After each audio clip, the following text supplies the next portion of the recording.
சாதாரண செல்களாக மாற்ற உதவுகிறது என்று மற்றொரு ஆய்வு தெரிவிக்கிறது.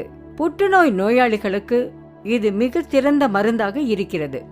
நோனியின் பயன்கள் தெரிய வந்ததில் இருந்து ஆய்வு அமைப்புகள், மருத்துவர்கள், மருத்துவமனைகள் அனைத்தும் இதன் மீது செய்யப்படும் ஆராய்ச்சிகளில் அதிக கவனம் செலுத்தி வருகின்றன.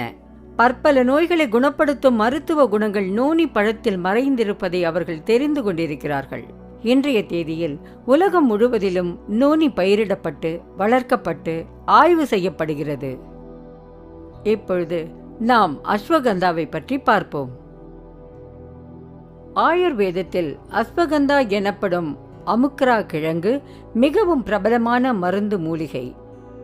உடலுக்கு தேவையான இன்றியமையாத புரதங்களை இது வழங்குகிறது. இதை வின்டர் செரி என்றும் கூறுவார்கள். இந்த மூலிகை இந்தியாவில் கண்டுபிடி